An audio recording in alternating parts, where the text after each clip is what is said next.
Shalom Lekulam, Shalom para todos, que o Eterno te abençoe e te guarde, a você, sua casa, sua família e toda a sua parentela. Que o Todo-Poderoso, o Rei de todo o Universo, abençoe a todo o povo da Teshuvá espalhado pela face da terra. Nós estamos hoje, gente, finalizando o maravilhoso Sefer Hizayon. Essa será a última aula do livro de Apocalipse, do maravilhoso livro de Revelação, que já há anos temos estudado. Mais de um ano estamos estudando, palavra por palavra, capítulo a capítulo, dentro do seu contexto original. Eu espero que vocês tenham gostado ao longo de todo o estudo, né? Vocês que acompanham desde o primeiro. Espero que o Eterno tenha falado ao seu coração, espero que você tenha aprendido. Esse é, sem dúvida nenhuma, a maior recompensa, essa é a maior recompensa para nós. É que ao final de todo esse estudo, ao final de todo esse livro, o seu amor pelo Eterno tenha aumentado, o seu amor pelo Todo-Poderoso tenha sido restaurado, que você possa carregar os ensinamentos e aplicá-los no seu dia a dia, colocar em prática tudo que você aprendeu, tudo que você vivenciou durante esses estudos. Esses estudos, gente, muita gente ao longo desses anos sempre nos cobrando sobre os PDFs. E eu disse desde o começo, desde a primeira aula, os PDFs seriam disponibilizados, na verdade, um PDF só, o livro inteiro, completo, não em partes, né? Então, o livro será disponibilizado totalmente gratuito, não só o livro, como também o livro com a tradução embaixo, como vocês têm acompanhado no canal, em hebraico e com a tradução em português, tradução feita pela própria Teshuvá Total, mas também todos os comentários e slides adicionais que nós apresentamos para vocês. Todos eles serão disponibilizados também como um bônus nesse PDF, tá? Vocês estão notando na tela aqui, deixa eu colocar o dedo no lugar certo, deixa eu ver se eu consigo aqui. Opa! Aqui! Estou apontando agora. Pronto. Esse é um QR Code, tá? A gente conseguiu colocar aqui, tá aprendendo aos poucos. Esse QR Code aqui, você pode apontar a câmera do seu celular, se você estiver vendo pelo computador, pela televisão, tá? Aí você aponta a câmera do seu celular aqui para esse QR Code e você vai ter exatamente o link para você baixar os PDFs, todos os PDFs. Se você entrar agora, mesmo que você não tenha... Mesmo que todos os outros PDFs já tenham sido postados, mas você tem acesso a todos, tá? Se você entrar agora, todos os outros PDFs são centenas de PDFs maravilhosos, com estudos da Torá, de todas as porções, e muitos estudos adicionais. Estudos de hebraico, o estudo do Sermão da Montanha, entre outros. Todos os PDFs da Teshuvá Total você vai encontrar... Opa, deixa eu ver aqui. Tá bom? Aí você pode acessar, você tem que baixar no seu celular o Telegram. Depois que você baixar o Telegram e instalar o Telegram no seu celular, você usa esse QR Code aí e acessa, tá? Então, depois você assiste o vídeo novamente, você volta para essa parte que vai ter esse QR Code para você, para facilitar a sua vida, porque muita gente não consegue ver, está nas informações do vídeo, embaixo aqui, mas as pessoas às vezes não conseguem visualizar. Então, aqui você tem um QR Code para facilitar, tá? Hoje em dia todo mundo sabe usar, é só colocar a câmera do celular, focar e pronto, já foi. Tá bom? Vai estar disponível para vocês. Agora, não vai ser hoje, tá, gente? Ao final, não. A gente está finalizando hoje o livro de Apocalipse e nós iremos passar para uma gráfica imprimir esses livros, uma quantidade pequena, nós vamos imprimir, porque nós temos já um compromisso de um sorteio de 10 livros de Apocalipse, né?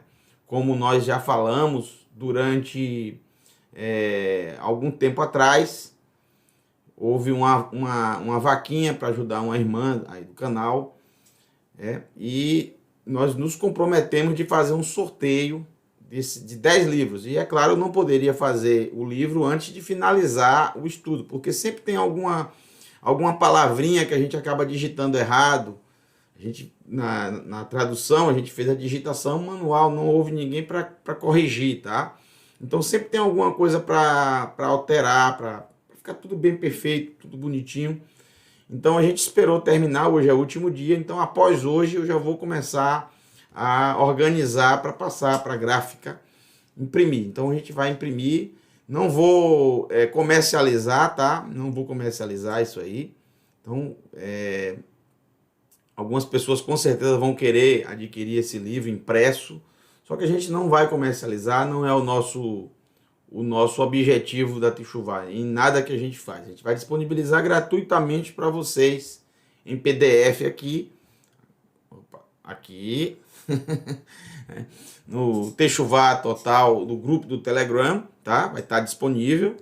Não peçam para me passar e-mail, tá, gente? Não vai ter condição de eu passar e-mail para muita gente, não tem condição, porque o arquivo é muito grande. Será um arquivo grande em PDF, com certeza. Um livro é imenso e vai ter muitas imagens, então não tem como passar por e-mail. Você tem que acessar você vai ter que acessar o grupo do Telegram.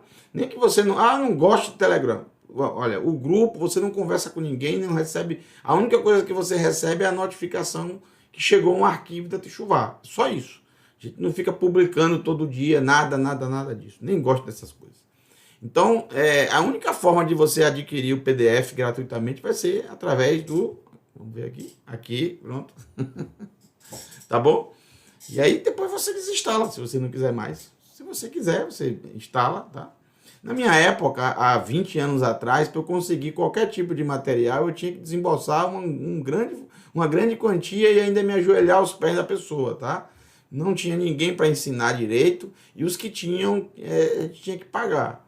Era assim. E eu pagava e ainda me sujeitava com toda a alegria do mundo para aprender. Hoje em dia você tem tudo na mão, né? E tem pessoas que ainda reclamam. O que é que eu posso fazer? Fazer o quê? Bom, vamos começar a nossa última aula e vamos fechar com chave de ouro. Vamos fechar com chave de ouro esse maravilhoso livro, porque é assim que a Bíblia finaliza, né? O último livro da Bíblia, né? Não do Tanar, obviamente, né? Que o último livro do Tanar é Divrei Hayamim Bet, Segunda Crônicas, né? Na parte dos Ketuvim, dos escritos. Mas esse é o último livro dos escritos nazarenos, e para quem tem uma Bíblia, né? Que tem o Tanar e mais os Ketuvim Natserim, os escritos nazarenos, como eu tenho aqui, tenho várias. Esse é o último livro. Então vamos lá, gente, vamos com todo o coração, com todo o seu ser, vamos iniciar o estudo do Sefer Hizayon, livro de Apocalipse, livro de Revelação, e será a parte final. Capítulo 22, parte final, é a parte 3, a terceira parte, né? Tivemos 2 aulas. E eu aconselho vocês, se você quer se aprofundar, quando tiver disponível o PDF, então você já deve entrar no grupo, acionar as notificações, que quando eu postar, você vai receber, tá? E eu aconselho, se você quer se aprofundar mais, se quiser ter uma experiência mais forte com o livro de Revelação, o que é que você faz? Depois que você recebeu o PDF, você pode imprimir, você leva para uma gráfica rápida, pede para a pessoa imprimir, eles vão imprimir, pode imprimir numa boa, só não pode comercializar, é totalmente proibido o comércio desse livro, tá? Eu sou o editor, o tradutor desse livro, eu que organizei todo o livro, tá? Foi um trabalho imenso, mas para mim foi muito prazeroso. Eu não vou cobrar nada e não vou ganhar nada em relação a isso aí, porque eu já fui pago já, tá? Tem alguém que já me pagou e me pagou muito bem antes mesmo de eu iniciar esse livro, tá? É uma dívida que eu tenho com essa pessoa e é uma dívida que eu nunca vou conseguir pagar. Então, por mais que eu faça alguma coisa, por mais que eu me esforce, é uma dívida que eu nunca vou conseguir pagar. Então, eu faço tudo que eu puder, porque todas as dívidas que eu tinha, ele quitou. Ele quitou com seu sangue precioso. Isso não quer dizer que, mesmo que ele tenha pago tudo, isso não quer dizer que eu falei, ó, bom, eu tô livre agora, pronto, tá tudo bem. Não. Eu não sou assim, não. Eu continuo me sentindo envergonhado e tento, dia após dia, me esforçar para, pelo menos, fazer aquilo que está ao meu alcance para ele. E qualquer coisa que eu faça não é nada. Entendeu? Então vamos lá. O que eu estava dizendo? Então você pega esse livro de Apocalipse e relê ele junto com as aulas que estão no canal, organizadas por capítulo. Então você pode ir revendo aula a aula. Isso vai fortalecer muito o seu aprendizado. Você vai aprender bastante coisa. E aí, o que é que você faz? Tudo que você conseguir visualizar, aprender, coisas que eu não falei na aula, deixa no comentário daquela aula, tá? Isso vai ser muito bom para mim também. Deixa no comentário da aula. Comenta suas experiências. Comente suas experiências. Vai ser excelente para todos. Não só para mim, mas para todos aqueles também que acessarem os vídeos posteriormente. Esses vídeos ficarão no canal para sempre, tá? Para as outras gerações, para as futuras gerações. Eu tenho certeza que é um material atemporal. É um material atemporal. Não importa a época e a data. A partir de agora, até o milênio, todos podem usar esses vídeos com toda certeza. Não são vídeos que só foram para 2 anos atrás, 1 ano atrás, ou para agora. São vídeos até o milênio, tá, gente? Pode acessar, pode usar. As futuras gerações vão ter acesso também. Bom, vamos lá. Falamos demais hoje. Vamos para... Deixa eu só posicionar aqui, tá? Deixa eu posicionar aqui o slide. Da forma de apresentação. Não tá na forma de apresentação. Deixa eu ver aqui. Pronto, agora sim, tá ótimo. Nós paramos, gente, no capítulo 22, verso 15, não foi? Verso 15. Então vamos lá. Vamos ler o capítulo 22, verso 15. Com todo o seu coração, com todo o seu ser, com toda a sua alma, abra o seu coração nesse momento para ouvir a voz do Todo-Poderoso. Vamos aprender nessa noite. Vamos fechar esse livro com chave de ouro. Esse livro é fechado, é terminado com chave de ouro, por si só. E vamos usufruir dessa chave no final. O livro é encerrado com uma palavra incrível. Vamos lá. Não poderia ter outra palavra para encerrar esse livro. Umihutz, e de fora, lair, para a cidade, e ficarão de fora para a cidade. Umihutz, lair, e ficarão de fora para a cidade. Hakelavim, os cães. Então eles não entrarão, ficarão de fora, eles não entrarão. Quem não vai entrar? Os cães, Kelavim. Mas preste atenção. Kalev, cachorro, cão, cachorro. Kelavim, cachorros ou cães. É interessante porque a palavra Kalev em hebraico significa doce, toca ao coração. Até hoje em Israel se fala Até hoje, em Israel, cita-se, chama uma pessoa de Kalev ou Kelev, uma pessoa doce, uma pessoa que toca o coração, porque Kelev em hebraico é isso, conforme, o kaf significa conforme, ou de acordo com lev, coração. Então, o nosso pai Adão, de abençoada memória, colocou o nome desse animal, Kelev, conforme o coração, ou de acordo com o coração, porque com certeza foi um animal que chamou a atenção dele. O cachorro, o cão, ele realmente toca o coração, né? É um animal que se apega ao ser humano, que é fiel ao ser humano, né?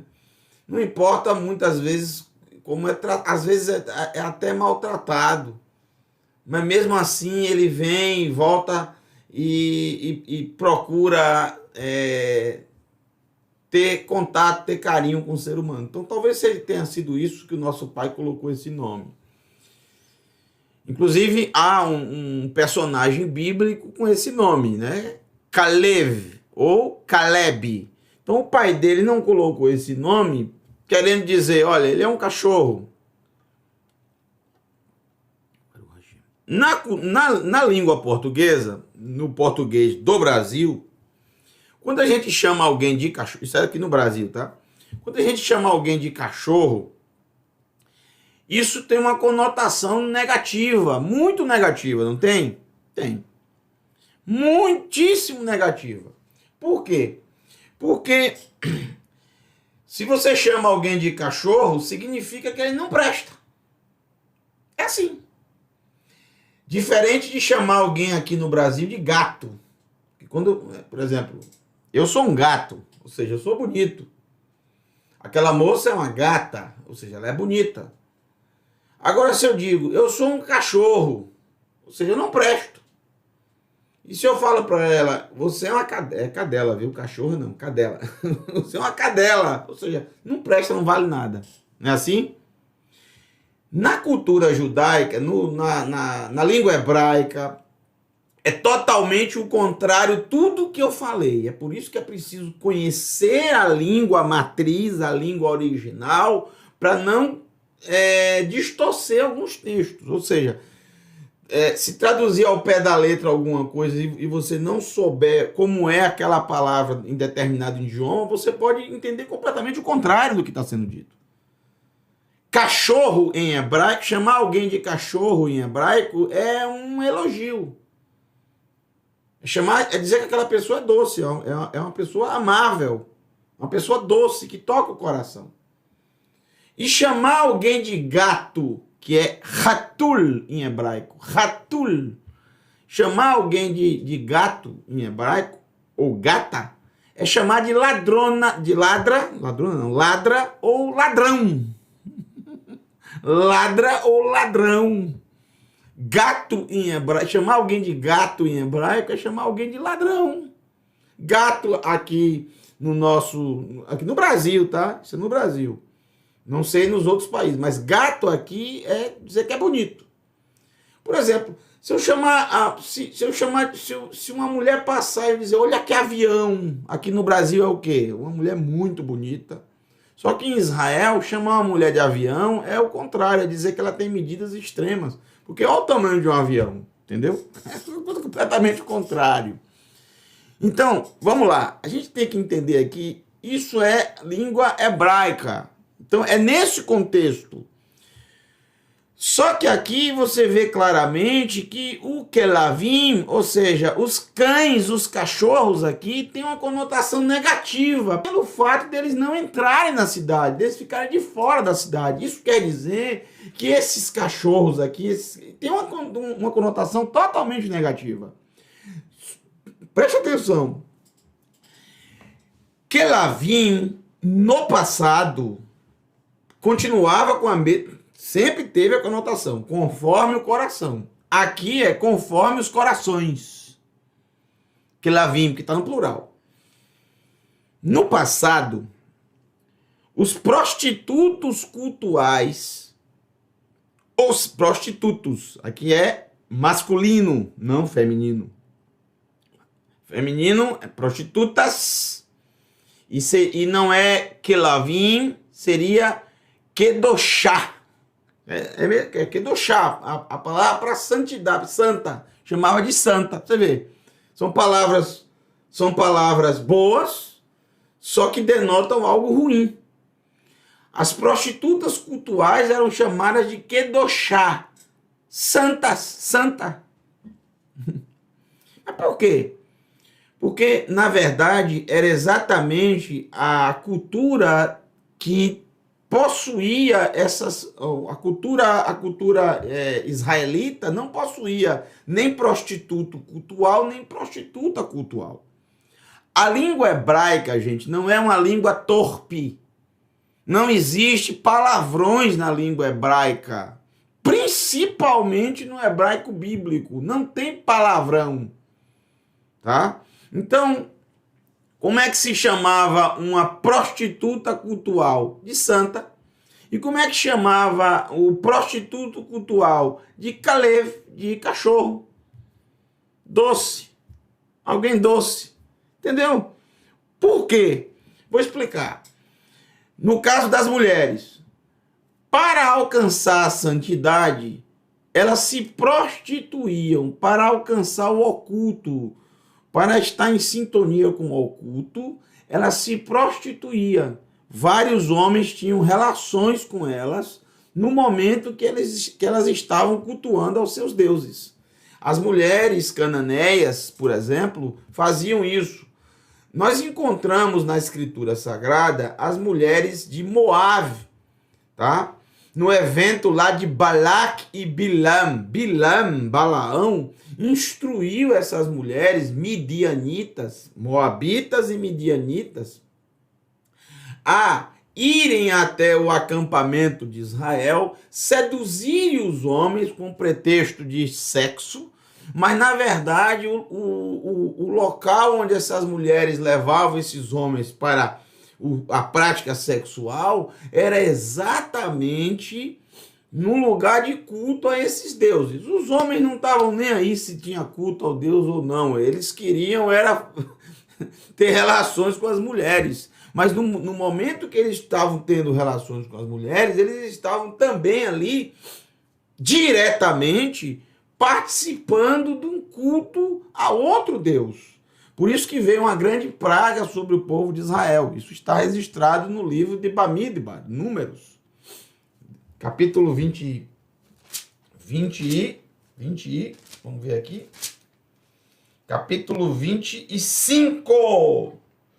Israel permaneceu em Chitim e lá o povo começou a se prostituir com as mulheres de Moabe. Essas mulheres convidavam o povo para os sacrifícios feitos a seus deuses. Então, a prostituição era aqui uma palavra muito interessante, porque a prostituição descrita no capítulo 25 de Bamidbar, de Números, ela é de duplo sentido. Tanto a prostituição, literalmente, como vocês estão pensando agora, do ato sexual, como também a prostituição no sentido de adorar outros deuses. De trair o Criador, trair o Eterno com outros deuses, se prostituindo, como um marido que sai para pegar uma mulher na rua, traindo a sua esposa, se prostituindo. O sentido é bem parecido. Essas mulheres eram chamadas de Kedoshá, santa. Por quê? Porque para os povos que adoravam os seus deuses através dessas práticas horrendas e depravadas, elas eram santas. Elas só se tornavam santas quando entravam em contato com o oculto. E só entravam em contato com o oculto através de práticas sexuais. Mas como é que uma pessoa de sã consciência, não importa a época da humanidade, pode acreditar numa coisa assim? Vocês têm que entender uma coisa, gente. Quando se trata dos cananeus, a gente lembra de quem? Canaã, o pai dos cananeus. todos os cananeus, que inclui inclusive Sedom e Amorá, Sodoma e Gomorra. Lembra de Sodoma e Gomorra? Gente, eles não inventaram aquela vida depravada, não. Eles aprenderam isso com o seu pai, Canaã. Você tem que entender que Canaã é descrito no capítulo 9 de Bereshit, perdão, de Gênesis, a partir do verso 26 em diante, 23 em diante. Quando você lê aquilo ali, e se você quiser mais informações, assista o vídeo da Techuvá Total, que é o seguinte, o grande divisor de águas da humanidade e o surgimento de Nimrod. Parashá Noah. Você procura depois aí no canal, você vai achar, tá? Lá, Canaã é amaldiçoado porque é descrito na Torá de forma bem suave, obviamente, porque é criança que lê ali, tá? É descrito que a nudez de Noah foi revelada, foi tirada, né? Foi tirada a nudez dele, ou seja, isso é exatamente a descrição para um ato sexual depravado. Descobrir a nudez, né? Descobrir a nudez. Itagel, ervat, itagel. Descobrir a nudez, tirar a nudez. É a forma como a Torá especifica uma relação sexual depravada. Descobrir a nudez. Essas relações sexuais depravadas são relações totalmente ilícitas e de qualquer forma ilícita. Por exemplo, existe uma relação ilícita, só que de um homem e de uma mulher. É um homem que adultera. É uma relação ilícita. Mas existem as relações depravadas. As relações ilícitas são chamadas de bo, ou seja, entrar. Tal pessoa entrou a tal mulher. Isso quer dizer o quê? É uma relação ilícita. Mas é um homem e uma mulher. Não chega a ser uma relação depravada. É uma relação ilícita. A relação depravada é a relação exatamente que envolve uma relação homossexual ou uma relação de incesto. Incesto é uma relação depravada. O pai com a filha, o homem com a sua sogra, o homem com a sua tia, o homem com a sua irmã, por aí vai. Toda essa relação é descrita na Parashá Kedoshim, nessa última porção que nós estudamos. É descrita na Parashá Kedoshim, não, na Parashá Kedoshim? Não, é na Parashá Ahareimot, depois da morte. Ahareimot, deixa eu só conferir, só confirmar. Capítulo 18, é o final da Parashá Ahareimot, capítulo 18 de Levítico, a partir do verso 6. Aí quase um capítulo inteiro falando das relações ilícitas e depravadas, que é usado o mesmo termo que é usado em Gênesis capítulo 9. Para surpresa de quem lê e quem conhece o hebraico, todos ficam horrorizados. E o próprio Talmud diz que aconteceu um ato depravado, de uma relação depravada, quando Noah estava completamente bêbado e o seu neto mais novo se aproveitou dele. Esse neto mais novo era o Canaã. Olha só, de onde vem tudo isso. Esse jovem, ele era totalmente depravado e foi amaldiçoado. Não foi Ham, não foi cão que foi amaldiçoado, não. Ham significa quente. Não foi ele que foi amaldiçoado. Quem foi amaldiçoado foi o seu filho mais novo, Canaã. tá? Então você assiste depois lá para você aprender um pouco. Bom, então quando a gente fala de depravação sexual no mundo antigo, olhe para Canaã. E de Canaã se espalhou pelo mundo. É realmente o pai da depravação sexual. Canaã. Então, veja só, era assim que ele ensinava as pessoas a entrarem em contato com os deuses, através da depravação sexual. Porque eles se relacionavam com várias pessoas ao mesmo tempo. Uma mulher se relacionava com vários homens. E os homens se relacionavam tanto com mulheres, mas principalmente com homens também. Então eram relações homossexuais, tá? Por isso eles eram chamados Kelavim.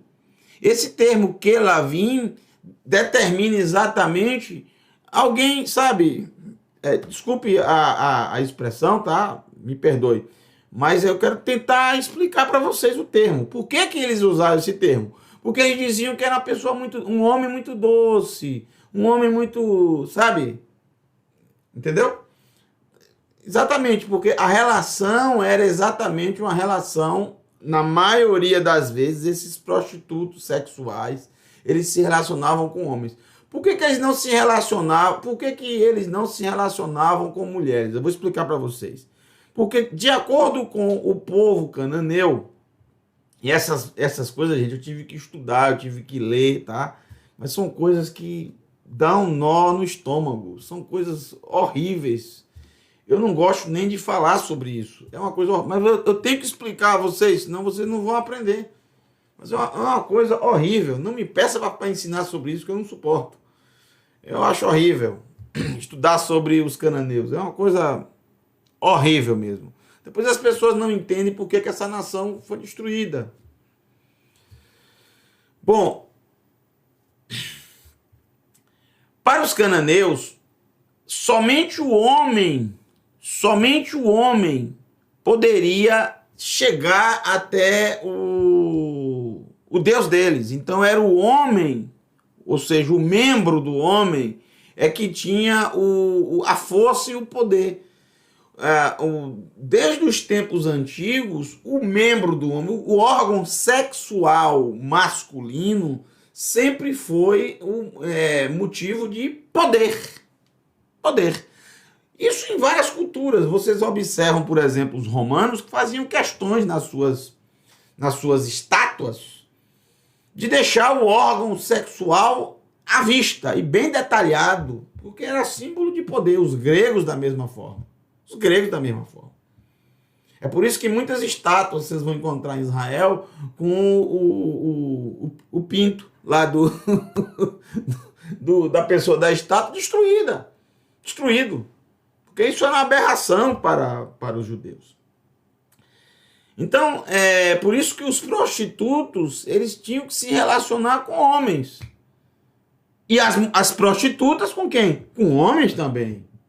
Entendeu? Porque era através do falo, ou seja, do órgão sexual masculino, que eles conseguiriam entrar em oculto com os deuses. É uma coisa horrível, mas era assim. Então, os prostitutos cultuais eram chamados de Kelavim, cachorrinhos. Bom, é por aí, tá? Não entraram, ficarão de fora.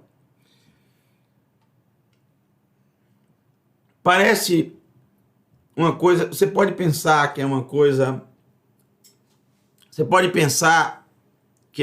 que não ocorre mais, isso que o livro de Apocalipse, isso aqui não está falando, presta atenção, aqui não está falando sobre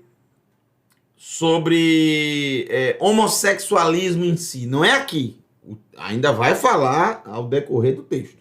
Aqui são realmente os homens que se relacionavam para entrar em contato com o oculto, tá? Aqui é isso que eu acabei de explicar para vocês, que os cananeus faziam e que muitos povos fizeram. E por pior que se pareça e por mais difícil que seja de acreditar, isso ainda continua acontecendo, gente. Isso não é segredo. Essa terrível prática está enraizada nas religiões. Veja como as religiões adquiriram os ranços de todas as culturas. Você observa que em muitas religiões, claro que essas religiões não ensinam isso, mas muitos líderes de várias religiões, eu incluo todas, praticamente todas, você vê casos terríveis de depravações sexuais. E normalmente é pelo alto escalão, pela liderança de determinados lugares. Eu incluo todas, porque nós temos casos citados e relatados, não de fofocas não, mas relatados inclusive nas polícias, na justiça, em vários países ao redor do mundo, gente. Nós temos padres, pastores, rabinos, líderes muçulmanos, líderes budistas, líderes hinduístas, líderes espíritas, vários, você pode incluir todos. Isso não quer dizer, eu não estou dizendo que essas religiões ensinam isso, nenhuma delas ensina a fazer isso, claro que não. O que eu estou querendo dizer é que esses casos acabam aparecendo e de uma quantidade muito grande quando é revelado, porque muitos não são revelados, em várias religiões. Certa vez, nos Estados Unidos, um cidadão aí, ele dizia que ele podia ter mais de 100 esposas. Um absurdo. E essas mulheres eram praticamente escravas sexuais. E como é que pode pessoas se submeterem a isso? Isso foi bem relatado nos Estados Unidos, na mídia americana, uma coisa que as pessoas têm até vergonha de falarem, mas existe.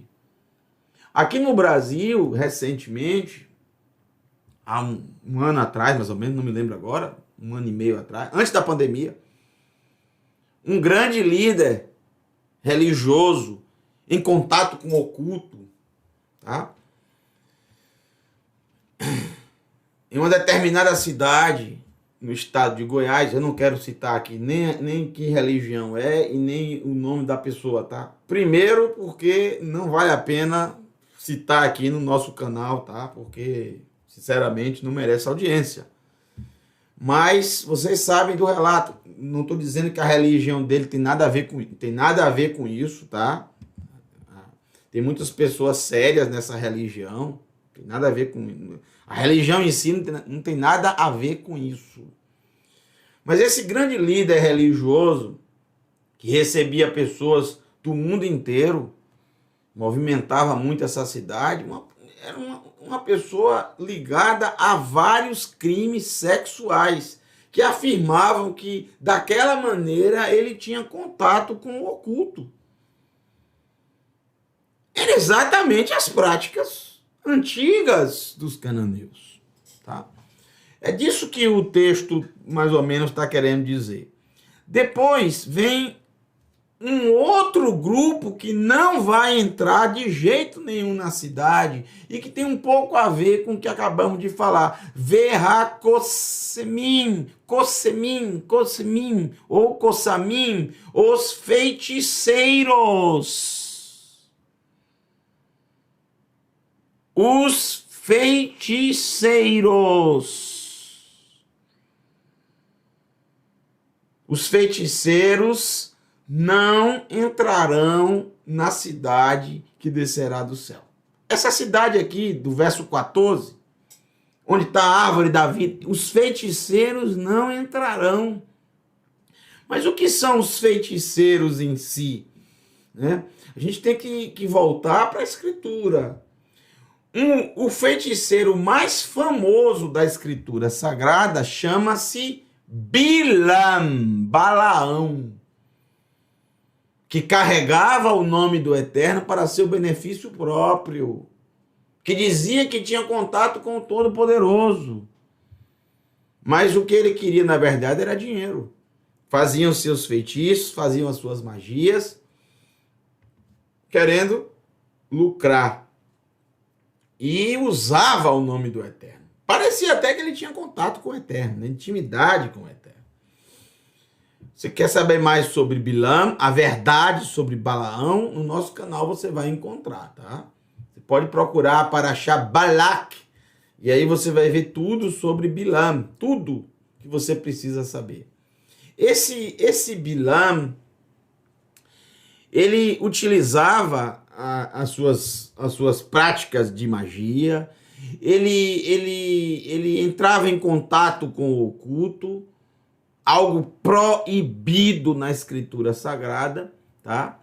E sempre com o objetivo de ganhar dinheiro. Então, é um grupo de pessoas que praticam a feitiçaria e praticam até os dias de hoje, não vão entrar.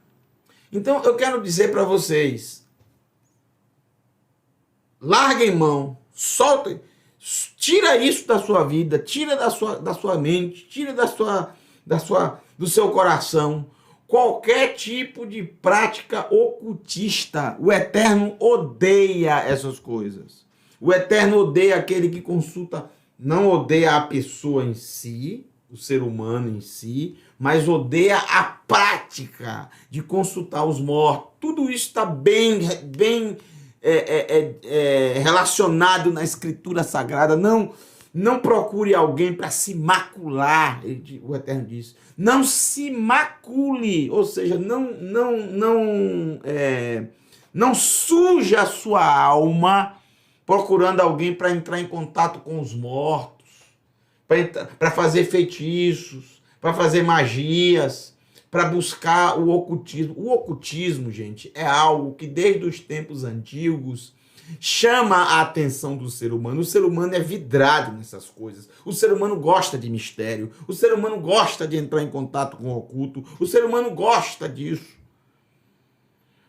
Muito mais até pelo fato de não aceitar a morte. O ser humano, ele não aceita a morte. O ser humano, ele não aceita a morte de um ente querido. Isso é normal do ser humano, tá? Desde o princípio. A morte é uma tragédia. A morte é algo horrível, de fato. A morte é algo que o ser humano jamais vai se acostumar. Não vamos nos acostumar com a morte nunca. Não queremos que nenhum dos que nós amamos, nenhum dos nossos entes queridos vá embora. Isso é normal do ser humano. Nós não nascemos para morrer. Nós não fomos criados para morrer. A morte é uma consequência desde o princípio. Quando Adão, nosso pai, de abençoada memória, foi criado, ele não foi criado para morrer. O Eterno não criou ele e disse, daqui a tanto tempo você vai morrer. Não. A morte entrou em recompensa à transgressão, ao pecado. Então, a morte é um acidente de percurso. A questão é essa, que o ser humano ele não consegue superar isso. E nunca vai conseguir. E na maioria das vezes, entrar em contato com o oculto significa exatamente entrar em contato com o mundo dos mortos. Querer conversar com os mortos. Querer trazer os mortos para o dia a dia. É isso que as pessoas fazem até os dias de hoje. Esse é o principal motivo para entrar em contato com os mortos. Para entrar em contato com o oculto. Conversar com os mortos. Ouvir os mortos. Falar com os mortos. É isso. Essa é a principal. Existem outras. Mas são mais secundárias. Obter poder, obter vantagens, ser abençoado e por aí vai. Essas práticas são totalmente proibidas na Escritura Sagrada. A Escritura Sagrada ensina claramente que quando o fôlego de vida sai do ser humano, ele morre. Ele não tem contato com o mundo dos vivos. Os mortos entram num sono profundo, sem ter nenhum tipo de contato, pelo simples fato de não haver vida no corpo deles, na alma deles. A alma está ligada ao corpo. É isso que ensina a Escritura, que nós fomos feitos alma, e quando o fôlego de vida veio sobre nós, passamos a ser alma vivente. Nefesh Haim, alma viva, porque o fôlego de vida adentrou as nossas narinas. Quando esse fôlego vai embora, morremos. Não somos o fôlego de vida. Claro que não. Não é o fôlego de vida que escolhe, que ama, que odeia, que ama o Criador, que não ama, que busca outros deuses, que não busca, que perdoa, que odeia, que transgride. Quem será julgado será a alma. As nossas escolhas. Bom, pelas escolhas que fazemos, pelas obras que realizamos, ou deixamos de realizar. Então, gente, essa questão do ocultismo, tire isso da sua vida, porque isso não vem do Eterno. O Eterno não suporta, não gosta, odeia esse tipo de prática. É uma prática completamente proibida na Escritura. Agora presta atenção. Eu falei das religiões sobre a primeira, vou falar de novo. Esse tipo de prática está atrelada a todas as religiões.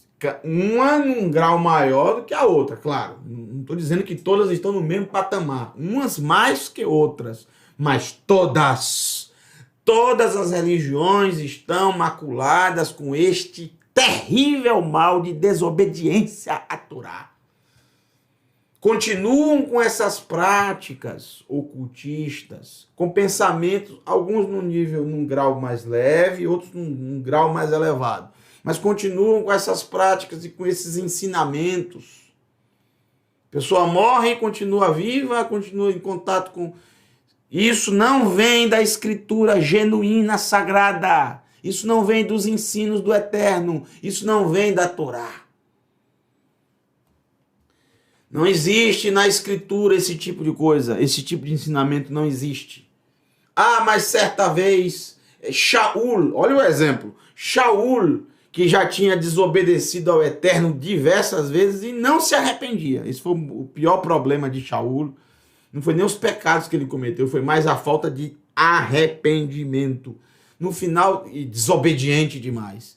O Eterno tinha dito para ele, não vá que você vai morrer. Não vá para essa batalha com os filisteus.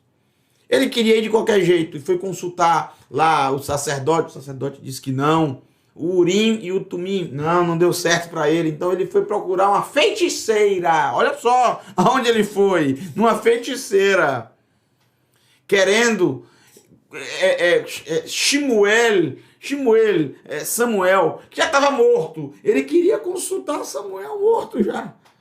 Como se pudesse, como se tivesse como. E aí, de repente, o todo-poderoso rei de todo o universo, ele intervém na situação. E aí ele fala com Shaul como se fosse o próprio Shemuel. E tudo que ele fala para Shaul acontece de fato, porque foi o próprio Eterno que falou ali. E dá uma lição em Shaul. E Shaul, mesmo assim, vai para a batalha e morre lá, ele e os seus 3 filhos. Então não tem nada de... Isso não foi Shemuel que falou com ele. Shemuel tá enterrado até hoje, seu túmulo está lá até hoje. Tá? Não tem nada de ter voltado e falado e depois voltado lá para dormir. Né? Imagine se isso pudesse existir. Não existe, gente. A Escritura, após a morte, vai acontecer o juízo, o julgamento. Ou seja, a ressurreição dos mortos. Ressurreição é algo muito simples na Escritura. O próprio corpo que morreu voltará à vida, restaurado e com fôlego de vida, vivo. Mas é o mesmo corpo, a mesma pessoa. A mesma pessoa, não é um outro corpo que vai aparecer. Não, é o corpo que a pessoa tinha. Onde tiver o corpo, ele se levanta. Essas são todos os exemplos de ressurreição em toda a Escritura Sagrada. Toda ela, de ponta a ponta. Vide, por exemplo, Yeshua, o próprio Yeshua, ou outros que voltaram à vida durante os escritos nazarenos, ou um dos profetas. Vide, por exemplo, Eliarro, Hanavi, Elias, o profeta, ou Elisha, Eliseu, vários exemplos são citados. Vários exemplos, vários. Bom, abra mão disso, solte isso da sua vida, pare de ler sobre isso, pare de pensar sobre isso. O Eterno, ele te convida a uma vida santa. Se você ama o Eterno, você vai parar com esse tipo de coisa. Solta. Mas tal religião ensina isso. Você escolhe. Ou você fica com a Escritura, com a Torá, com os profetas, com os escritos e com os escritos nazarenos, ou você fica com a religião que você quiser. A escolha é sua. Mas não vai dizer depois que eu não falei, que eu não te avisei. Não vai dizer depois que o livro de Revelação não te avisou. Não vai depois dizer que a Torá não avisou diversas vezes. Principalmente na Parashá Kedoshim. Essa última que foi ensinada no último Shabat. Olha aqui, ó. Agora, vê Razonim e os prostitutos. Aqui eu coloquei entre parênteses os depravados sexuais. Razonim, prostitutos. Porque é exatamente isso. Essa palavra normalmente é utilizada para as mulheres. Zonar. E antigamente, gente, os prostíbulos aqui no Brasil eram chamados de zona. Antigamente, há mais de 50 anos atrás. Essa palavra vem do hebraico. Zona vem do hebraico. Zonar significa prostituta. Com certeza, mais uma palavra hebraica que foi inserida no nosso vocabulário. Mas quando o texto está no plural, como está aqui, razonim, aqui envolve todos. E é um tipo de prostituição, não a prostituição comum da zonar, da mulher prostituta, que vende o seu corpo, que é, entre aspas, a sua profissão. O homem vai, paga, tem o prazer com aquela mulher e pronto. Aqui, nesse caso aqui, está tratando exatamente das depravações sexuais. Tá? E aqui vai incluir toda a lista de Vaikra, capítulo 18, Levítico, capítulo 18, a partir do verso 6. Então você pode ler em casa e você vai ver toda a lista. Nunca pratique essas coisas. Morra e não faça. Citar algumas. Incesto, seja ele com os pais, com os filhos, irmão, irmã, tia, tios, sogra, nora, sogro, genro, esse tipo de coisa. Parentes próximos. Também são citados como depravações, sexo com animais. São citadas como depravações também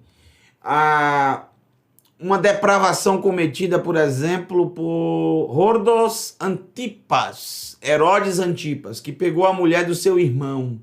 Então não se pode descobrir a nudez, que é exatamente essa depravação sexual, com a mulher do seu irmão, ou com o marido da sua irmã. Entendeu? Tudo está descrito em Vaikra 18. É exatamente o manual sobre as depravações sexuais. Está tudo descrito aqui na Escritura. Para ninguém dizer, eu não sabia, não fui avisado. Tudo está na Torá. A Torá ensina tudo, sobre tudo, todos os assuntos. Está tudo lá. O livro de Apocalipse aqui está trazendo exatamente Torá no seu mais alto nível. Ficarão de fora. Isso quer dizer, se algum desses praticou isso, nunca vai poder entrar. É óbvio que o que o texto do verso 15 está querendo dizer aqui são pessoas que vivenciaram os seus últimos momentos dessa forma, praticando essas coisas. Ou seja, não houve arrependimento desse tipo de pecado. Continuou a prática. Ou simplesmente ele parou de praticar, mas nunca se arrependeu. Não houve expiação. Continua a mesma coisa. É como se tivesse ainda. O outro é Vemeratserim, ou seja, os assassinos, pessoas que cometem assassinato. E há uma diferença abissal entre assassinar e matar. Para mais informações, assista o nosso vídeo, as 10 palavras, né, na Parashá Itró, que eu trago lá na segunda tábua sobre os assassinos, o assassinato, o não assassinar. Lotirtse, não assassine. Lotirtser, não assassine. Assassinar é diferente de matar. Assassinar é exatamente você idealiza no seu coração, idealiza esse assassinato, você planeja, essa palavra, você planeja esse assassinato, você planeja, tudo planejado no coração, tudo de forma bem esquematizada. Dá tempo de você tirar essa raiva do coração, dá tempo, não é uma coisa de momento não, é uma coisa que você nutre um ódio, esquematiza, tá? É tudo bem pensado. O dolo, não é um crime culposo, ou seja, não há dolo, foi uma coisa de momento, foi para salvar a sua própria vida, ou foi uma briga de momento que você tentando se defender e a pessoa acabou morrendo, mas o assassinato é planejado, arquitetado.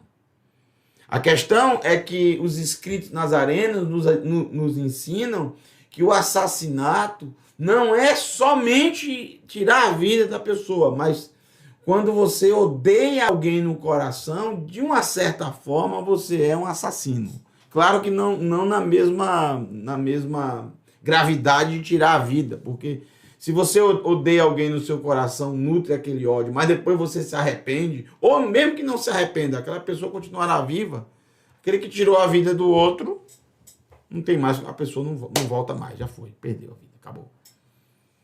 Os assassinos não entrarão.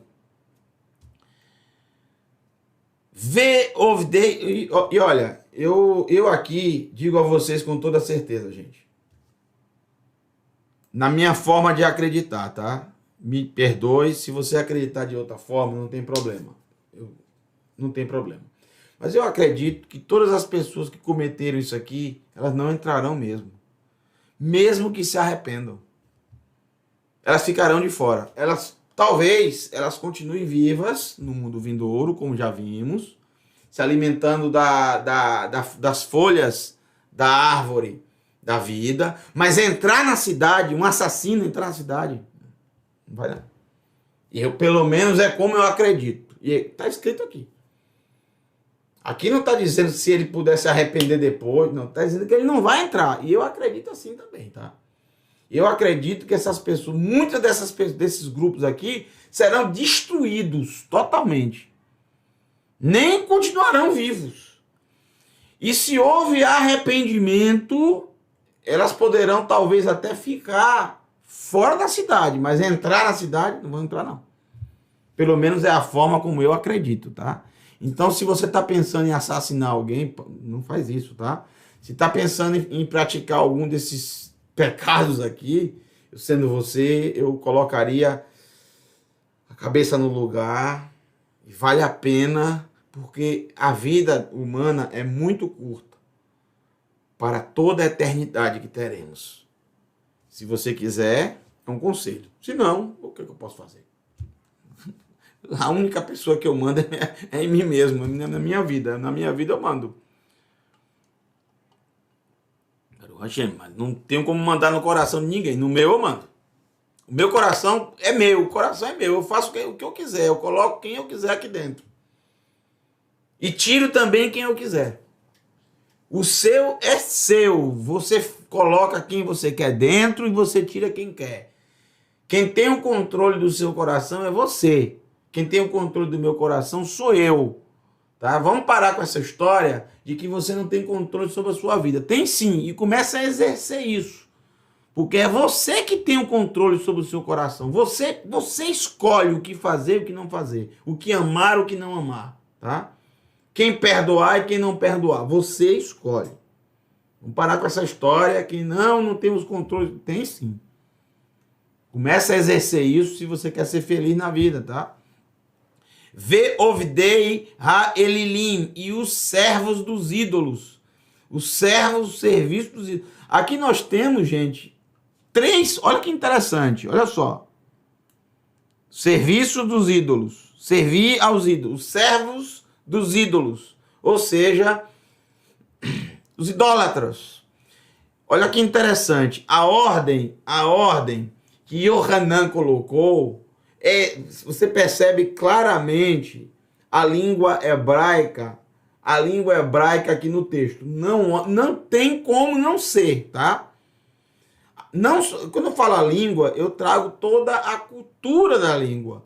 Porque, gente, aqui, quem conhece o hebraico e quem conhece um pouquinho de Talmud, que é uma língua, não que Yohanan tirou isso do Talmud, não. Mas, na época, no primeiro século, isso já era divulgado antes do primeiro século. Você encontra registros antes do primeiro século sobre esse ensino. Esse ensino é antiguíssimo, bem antes do primeiro século. Isso, na verdade, é datado do período do primeiro templo. Então, nós estamos falando antes da destruição do primeiro templo. Nós estamos falando antes, por exemplo, do livro de Daniel. Antes, por exemplo, do livro de Esther. Já existia esse ensino. Que ensino? Olha só. O ensino dos sábios que dizia o seguinte: a vida. Esse ensino eu, inclusive, quero colocar aqui para vocês aqui, tá? Tela cheia. Vamos lá. Vou falar mais perto de vocês agora. Olha só, presta atenção.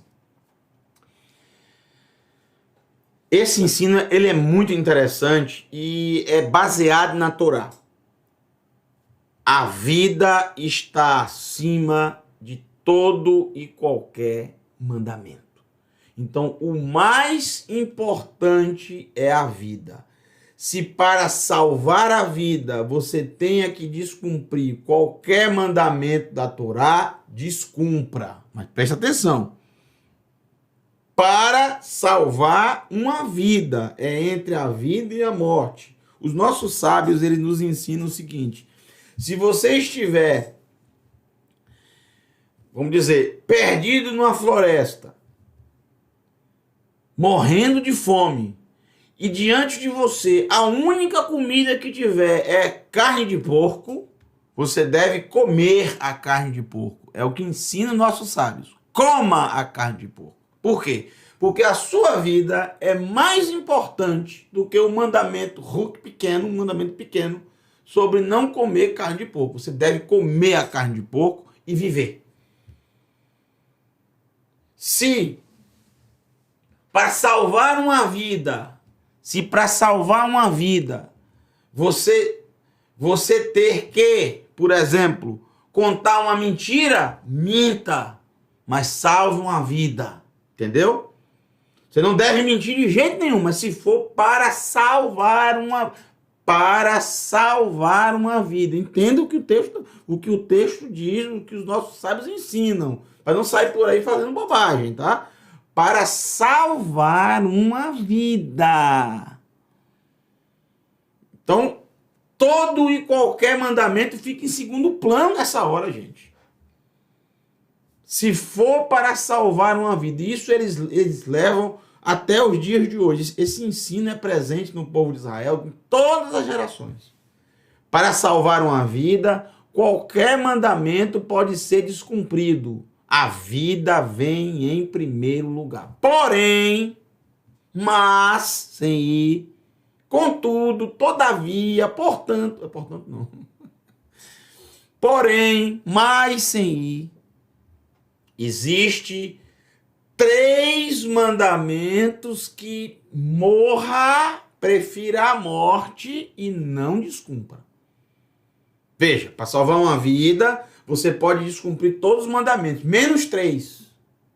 E é exatamente, gente, os 3, e é nessa ordem aqui, é exatamente a mesma ordem que está no Talmud. O primeiro é Gilui Ariot, ou seja, depravações sexuais. Para salvar uma vida, você tiver que cometer incesto, Gilui Ariot, incesto. É uma depravação sexual. Depravado sexual. Se for para salvar uma vida, você tem que fazer uma depravação sexual, você tem que cometer incesto, por exemplo, não faça, prefira a morte. Prefira a morte e deixe morrer, dizem os sábios. Não faça. Morra e não faça. Prefira a morte e não faça. Morra e não faça. É o que diz o Talmud. Morra e não faça. Mot velo assá. Mot velo assá. Morra e não faça. Segundo, assassinato. Derramar sangue inocente. Morra e não... Se alguém disser para você, olha, você quer continuar vivo, então você vai ter que matar tal pessoa, tirar a vida de tal pessoa. Você vai lá, espera ele passar em determinado horário, vai lá e tira a vida dele. Aí sua vida será poupada. Não faça. Prefira a morte. Como no primeiro que disse, se você quer salvar a sua vida, então você vai cometer incesto. Não faça. Prefira a morte. E o terceiro, para o Hashem. O terceiro, e exatamente o que está aqui, Avodat Zará. Avodat Zará. Aqui está Ovdei Ha-Elilim. Está aberto, né? Totalmente aberto e explicativo. Serviço, servos dos ídolos. Avodat Zará, serviço estranho, que é exatamente idolatria. Morra e não faça. Então, se alguém chegar para você e disser, olha só, se você não se curvar diante desse Deus, desse ídolo, dessa imagem de escultura, você vai morrer. Aí o que é que você vai fazer? Morra. Não faça. Não cometa. Gente, quando eu disse a vocês, isso existe antes da destruição do primeiro templo, ou seja, durante o período do primeiro templo. Você observa uma história registrada em Daniel. Em Daniel é registrada uma história lindíssima. Se eu não me engano, no capítulo 3. Capítulo 3? Acredito que seja no capítulo 3, né? Daniel, eu acho que no capítulo 3, nós temos um registro que é realmente um dos registros mais bonitos. Capítulo 3, é isso mesmo. Nebuchadnezzar fez uma estátua gigantesca de quase 4 metros de altura e convidou em um determinado distrito, não foi na capital, foi afastado. Por isso Daniel não está presente Daniel ficou na capital. Então ele levou muitos povos para a inauguração de uma estátua dele de quase 4 metros. Os grandes imperadores sempre gostavam disso, de serem adorados, cultuados. Parece Nero, o Nebuchadnezzar, viu? E ele queria ser adorado pelas pessoas. Então foi feita uma grande festa, tinha música, tinha os músicos que iriam tocar os instrumentos, né? Em louvor ao Deus Nebuchadnezzar, ele mesmo, né? Nabucodonosor, e todos os povos tinham que se curvar e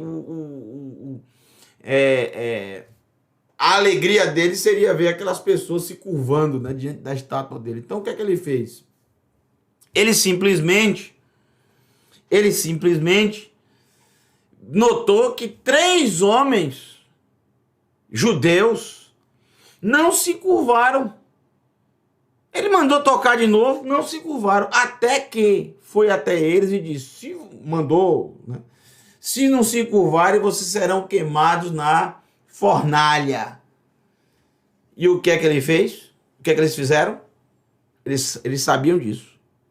Idolatria. Morra e não faça. Eles disseram, não faço não. Pode nos jogar na fornalha. É uma das histórias mais bonitas, né? Então aqui você tem as 3 classes, os 3 grupos Gilui Ariot, incesto, depravação sexual, morra e não faça, assassinato, morra e não faça, e serviço aos ídolos. Muito bem. Vamos voltar aqui para o texto. Depois ele diz o seguinte: Vechol ohev, e todo aquele que ama, kazav, a mentira, ou o engano, o poel shaker, ou sheker, e todo praticante da mentira, todo praticante do engano. Todo aquele que ama a mentira, todo aquele que pratica o engano. Ou todo aquele que ama o engano e todo aquele que pratica a mentira, porque são sinônimos. Então, gente, já falamos sobre isso, sobre a mentira, no próprio livro de Apocalipse, então não vou voltar a comentar, tá? Já falei para vocês sobre emet, sobre verdade, sobre mentira. O Eterno odeia a mentira. Odeia o engano. Não pratique essas coisas, senão você não vai entrar na cidade. Tem que amar ao Todo-Poderoso de todo o coração. E como eu disse na última aula, amar ao Eterno significa obedecer os seus mandamentos. Tem que obedecer por amor. Não obedeça para entrar na cidade santa, senão você não vai entrar. Obedeça por amor ao Eterno. E se o Eterno achar graça aos seus olhos, aí você vai poder entrar, entendeu? Achar graça aos seus olhos. É o que eu peço sempre a ele. Que eu ache graça aos teus olhos. Que eu sei que eu não sou digno. Mas que eu ache graça aos teus olhos. E aos olhos de todos aqueles que olharem para mim, que me verem. Verso 16. Ani Yeshua. Eu, Yeshua. Shalachti, enviei. Eu enviei. Et Malachi, o meu mensageiro. Eu, inclusive o nome de um profeta. Malachi. Meu mensageiro, né? As pessoas colocam Malaquias, Malachi, é assim que aparece, meu mensageiro. Eu, Yeshua, enviei o meu mensageiro, Lahaid, vem de Ed, testemunho, para testemunhar, Lahem, para vocês, Al Ele, sobre isto, Leeinei aos olhos, Hakehilot, das congregações, das assembleias, Anorri, Shoresh, eu sou a raiz, David, eu sou a raiz de David, ou seja, eu sou descendente de David, eu venho da sua raiz, eu sou do seu sangue, da sua linhagem, entendeu o que está falando aqui? Eu sou da raiz de David. Eu sou, o texto não diz eu sou a raiz, eu coloquei aqui, eu sou raiz de David. O texto não diz eu sou a raiz de David, não. Porque para ser a raiz de David, deveria ter aqui um re, um artigo definido. A gente tem que traduzir como está no texto. Tem que ser correto, sincero. Porque ele não está querendo dizer, olha, eu sou a raiz, como se isso fosse um título. Não, o que ele quer dizer é, eu vim de Davi. Eu fui gerado das suas entranhas, da sua semente. E para mais informações sobre isso, assista a série de estudos no Teshuvah Total, chamada A Genealogia do Mashiach. Anorri Shoresh David, eu sou raiz de Davi. Verroter, e rebento, mimeno dele. Eu sou um rebento dele. Ou seja, rebento é uma árvore cortada e aí vem aquele brotozinho que vai saindo. Exatamente, eu vim dele. Por isso que diz o livro de Matitiahu, como inicia os Ketuvim Natserim. Os escritos nazarenos são iniciados da seguinte maneira: Ze Sefer HaMashiach Yeshua Ben David Ben Abraham. Este é o livro da genealogia de Yeshua HaMashiach, o ungido, Yeshua o ungido, filho de David, filho de Abraham. Ze Sefer Todot HaMashiach Yeshua Ben David Ben Abraham. Este é o livro da genealogia de Yeshua, o ungido, filho de David, filho de Abraão. Porque essa é, na verdade, a principal característica do Mashiach para ser ungido do Eterno, prometido pelo próprio Todo-Poderoso. Ele tem que ter sangue de Davi. Ele tem que vir da raiz, ele tem que ser raiz de Davi. Tá? Ele tem que vir da sua semente, das suas entranhas, da sua coxa, vamos dizer assim. Tudo isso está explicado na genealogia do Mashiach, depois vocês assistem lá. Or Nogá, luz que resplandece, Vekohav Hashachar, e estrela da manhã.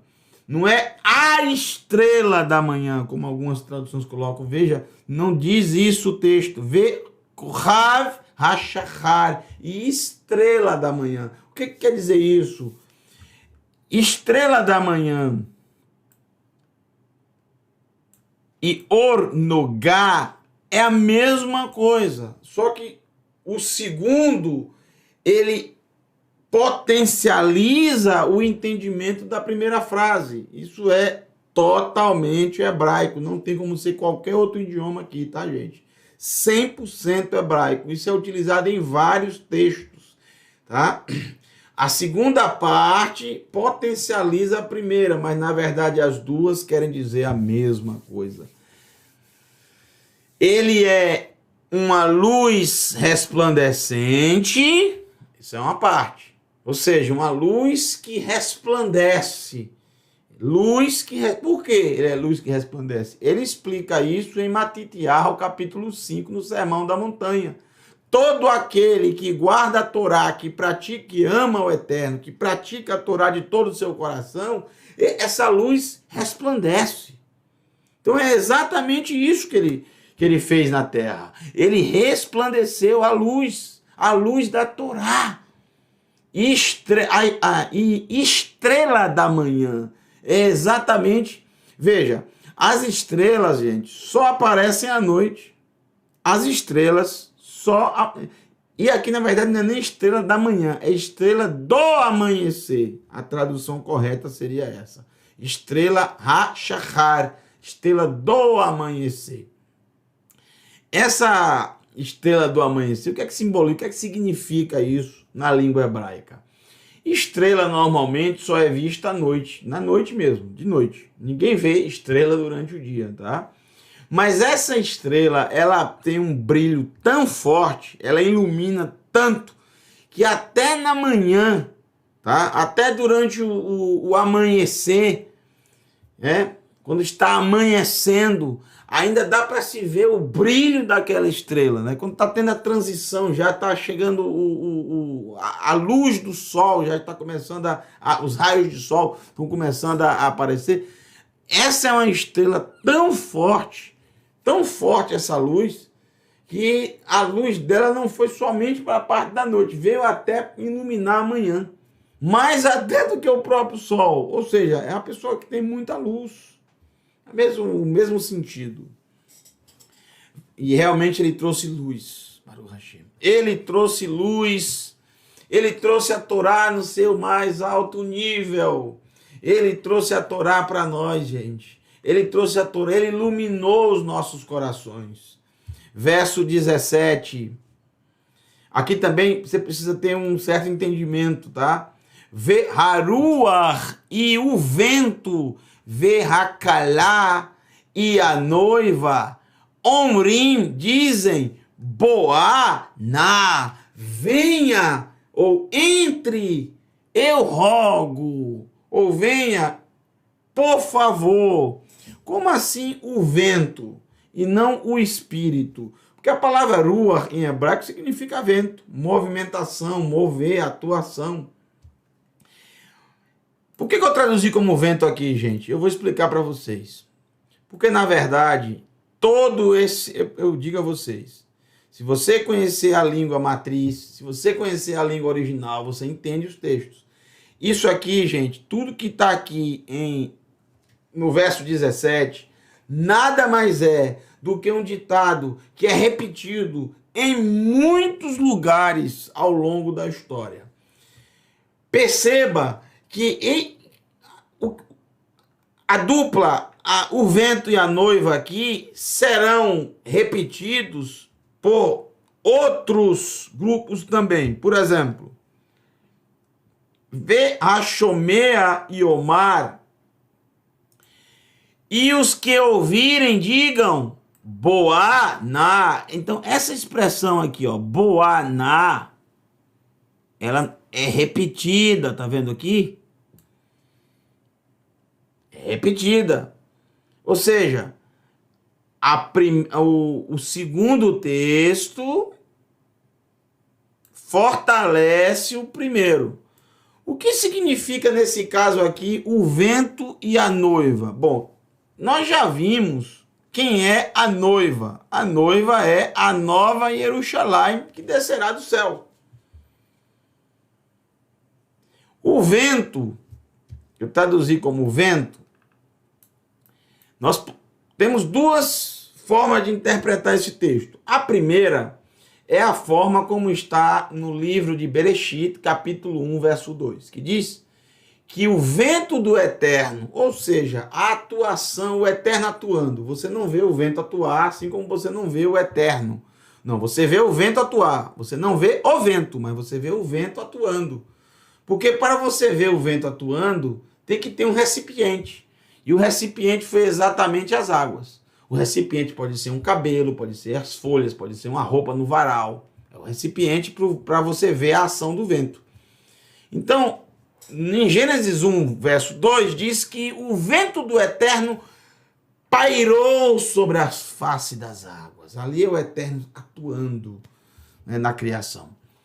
Aqui, nós podemos usar esse mesmo entendimento e dizer que o vento do eterno e a noiva, ou seja, a cidade santa, que foi trazida exatamente pelo mover do eterno, porque está escrito que ele veio da parte do eterno, a cidade veio da parte, virá da parte do eterno. Dizem, boa na, venha, eu rogo. Quem vem? Yeshua, o Mashiach. Porque é a cidade do grande rei. Mas cadê o rei que não está na cidade? Quando a cidade descer, o rei tem que estar lá. E a cidade quer muito que o rei chegue. Um rei justo e vitorioso. Porque essa cidade foi feita para ele. Para ele e para os seus convidados. Ve'haruach ve'hakalá omrim boá-na. E o vento e a noiva dizem, venha, entre, eu rogo. Essa é a primeira forma de você interpretar o texto. A segunda forma, como eu disse, eu já vi essa mesma construção em vários textos, inclusive textos talmúdicos. Porém, o que é que significa?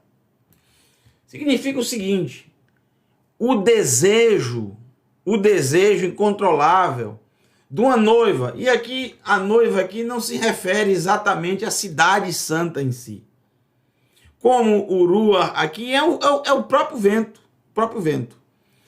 O desejo da noiva e o desejo do vento está soprando sobre o Mashiach na cidade, porque todo mundo sabe que em Jerusalém o vento oriental ele vem sempre soprar aquela brisa gostosa que vem mais ou menos tanto às 10 da manhã como vem por volta das 10 da manhã, depende da época do ano, e na parte do entardecer, aquela brisa gostosa que vem do Oriente soprando, que inclusive balançava as águas do tanque de Beit Hasda, a Casa da Graça, ou Betesda, né? E se acreditava que o primeiro que entrasse ali era curado. Essa brisa de Jerusalém, esse vento de Jerusalém é muito famoso, né? Aqueles que já visitaram sabem do que eu estou falando. Então, é um formato muito antigo. É uma forma de dizer da ansiedade pela restauração de todas as coisas. Assim como o vento quer soprar, não nessa cidade que está agora, cheia de idolatria, de corrupções, de guerras, de conflitos, cheias de brigas e de discussões e dissensões, de sangue derramado. O vento quer soprar na cidade que vai descer do céu, entendeu? É mais ou menos por aí. E a noiva, porque a noiva denota exatamente, gente, a ansiedade pelo casamento. Porque antigamente, quando uma mulher se tornava noiva de um homem, era a maior alegria para ela e para a família dela. O homem, quando dizia, você agora é minha noiva, isso quer dizer, você tem compromisso comigo, você não pode... Inclusive a Torá diz que é transgressão, tá? Se uma noiva, quando já está comprometida, se relacionar com outro homem, é como se ela fosse casada. É uma transgressão terrível também. É considerado adultério, tá? Mas nos tempos antigos, quando a mulher ficava noiva, o homem tinha um ano. Um ano. As 54 porções para aprontar todo o casamento, a casa onde eles iam morar, aprontar o sustento que eles teriam, né? E casar. Então a mulher ficava ansiosa, porque não quer dizer que seria um ano exato. Podia ser 3 meses, 4 meses, 5 meses, 6 meses, 7 meses, 8 meses, 9 meses, 10 meses, 11 meses. Só não podia passar de 12 meses. Não podia exceder um ano. E é interessante que essa cultura, ela atravessou os séculos, né? Até algumas décadas atrás, ou uns séculos atrás, essa cultura chegou em vários lugares do mundo, até aqui no Brasil. Então se tinha antigamente essa mesma cultura. Um noivado não pode passar de um ano. Um ano é o limite para se casar. O noivo era cobrado constantemente. Quando é que vai ser? Como é que estão as coisas? Já as pessoas, gente, presta atenção no que eu estou dizendo a vocês agora, olha só.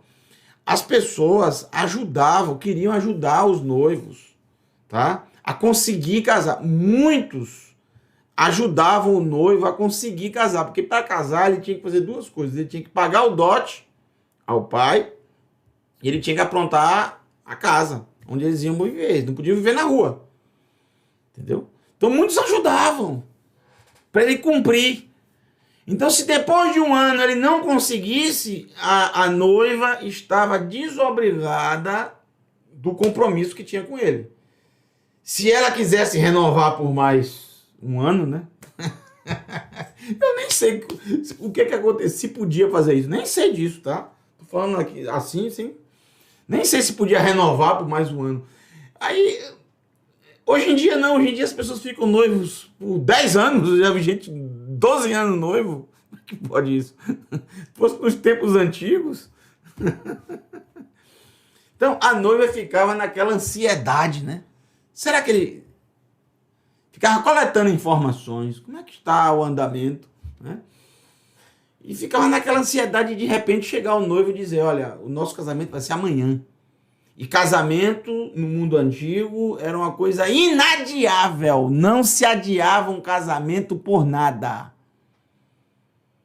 Mesmo que houvesse luto na família, o casamento, você pode adiar qualquer coisa, menos o casamento. Era assim que os antigos viam a questão do casamento. Você pode adiar qualquer coisa, menos o casamento. Porque o casamento era considerado é considerado até hoje uma mitzvah, um mandamento. Tá? Vamos lá.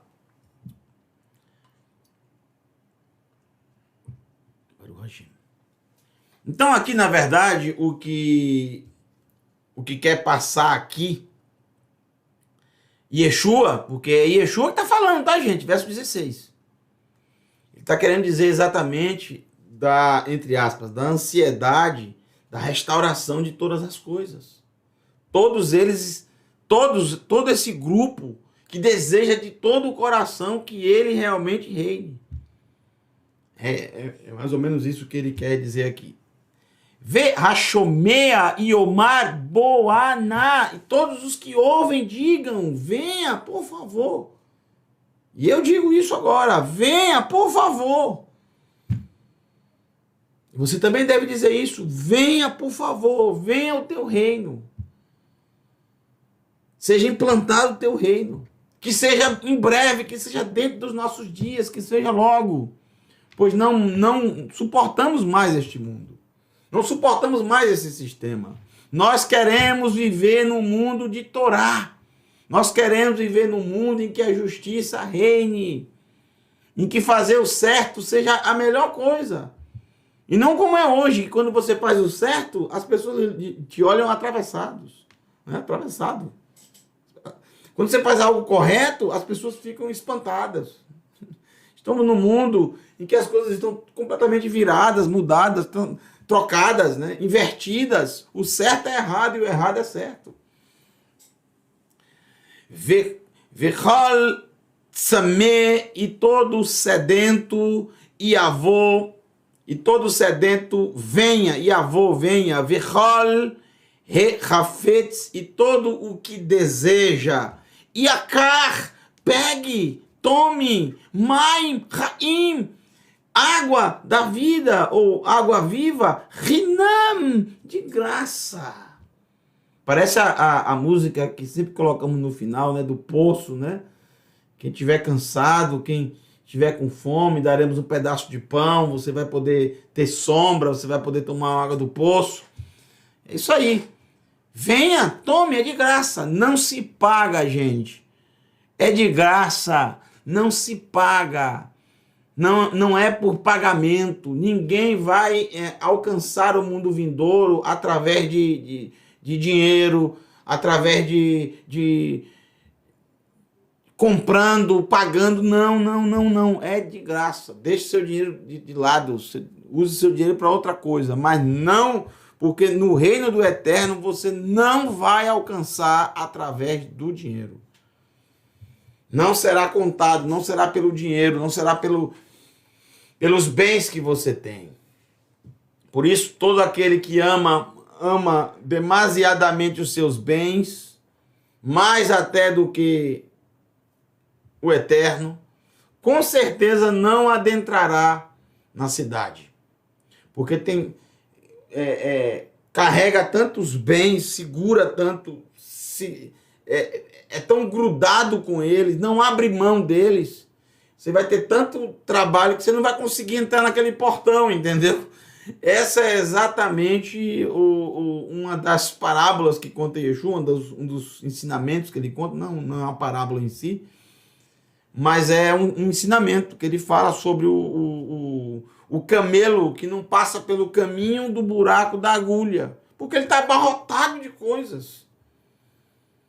E o dono do camelo, ele não quer deixar o camelo lá fora. Então ele não vai entrar na cidade porque ele quer ficar com os seus bens lá fora.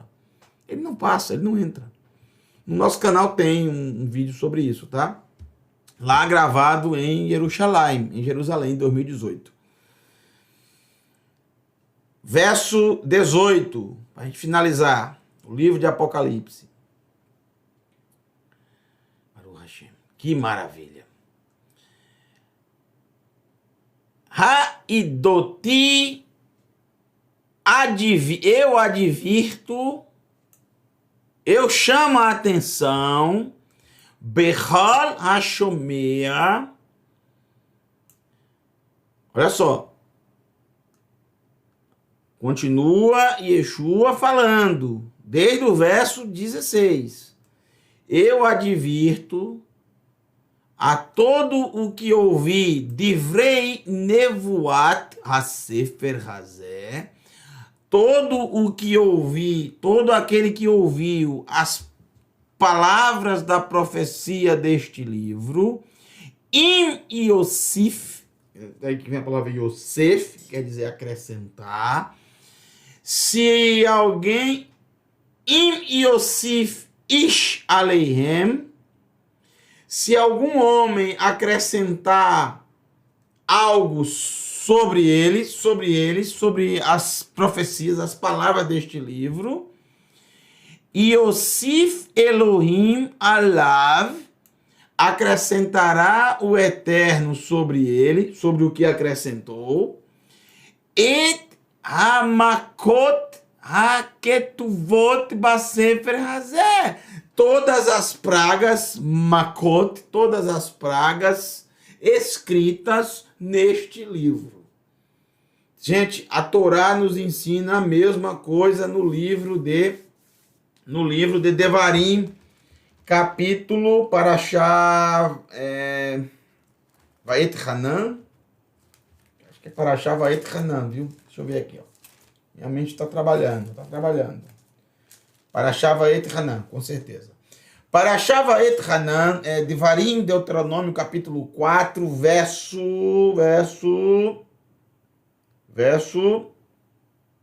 Vamos ver. Eu olhei para bater agora.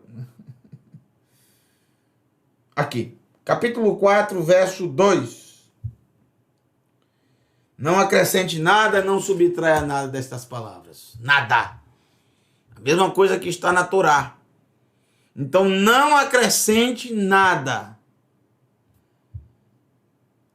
Não acrescente nada do que já está aqui. E o verso 19 é o contrário. O contrário não. No sentido, não tire nada. Não acrescente, não tire. Ve'im igra, mesma palavra que aparece na Torá. E ve'im igra ish midivrei sefer hanevuah hazot. E todo homem que tirar, que cortar, que anular, que subtrair, que abolir alguma das palavras desta profecia, igra, cortará, riscará, anulará, Elohim, et helko, mesefer hachaim, riscará o Eterno a sua parte, a parte dessa pessoa que tirou, que anulou do livro da vida. O Meir HaKodesh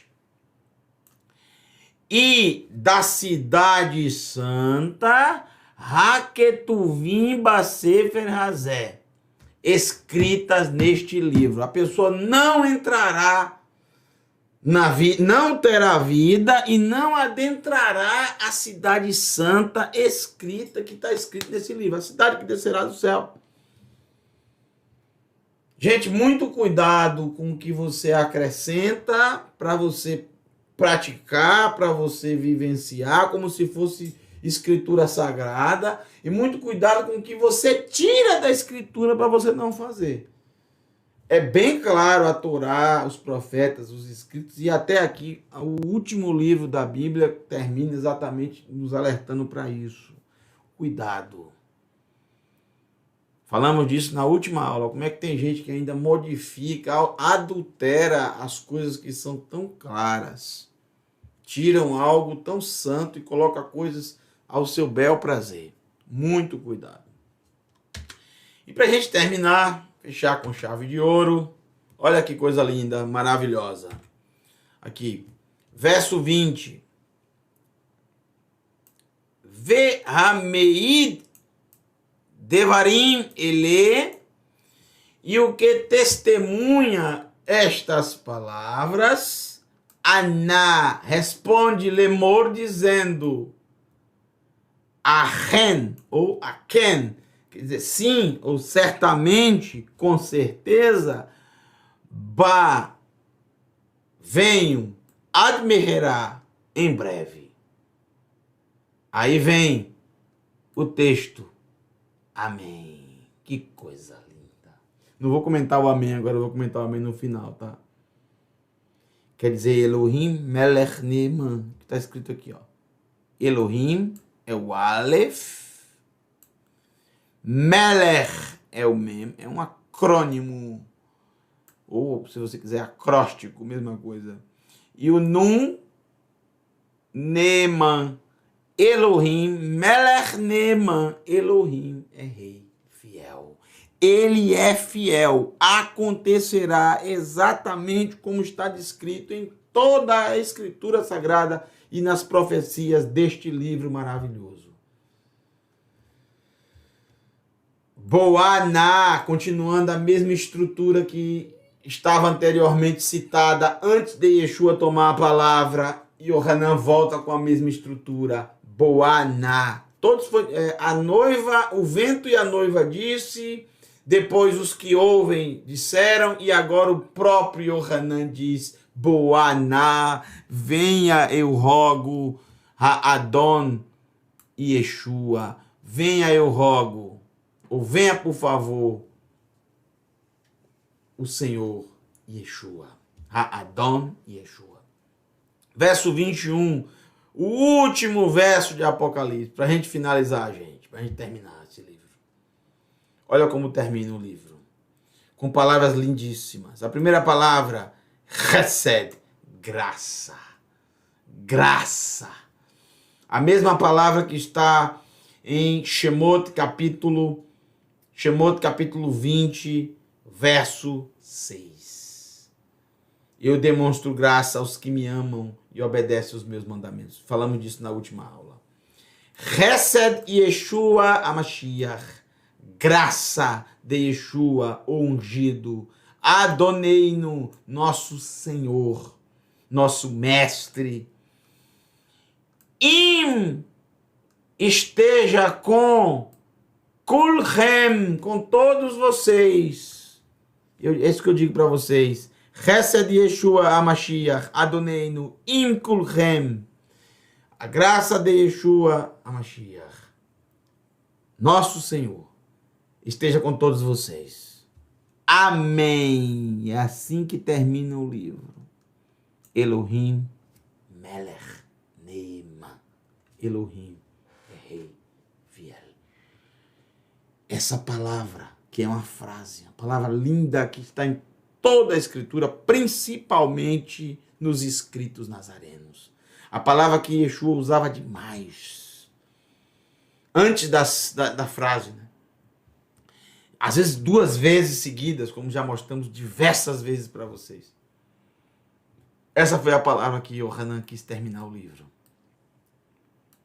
Essa foi a forma como Yohanan quis ter, com essa marca registrada.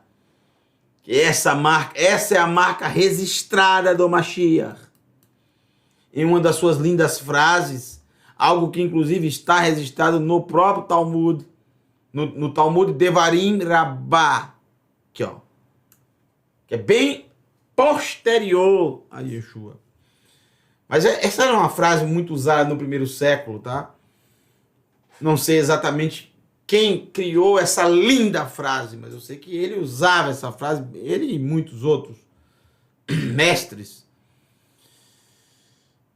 Kol Misheone Amém Beolam Hazeh, todo aquele que responder ou que responder amém no mundo atual, no Olam Hazeh, neste mundo, Zorre é vencedor. Zorre é vencedor, ou seja, terá o mérito, é vencedor. Veone e responderá,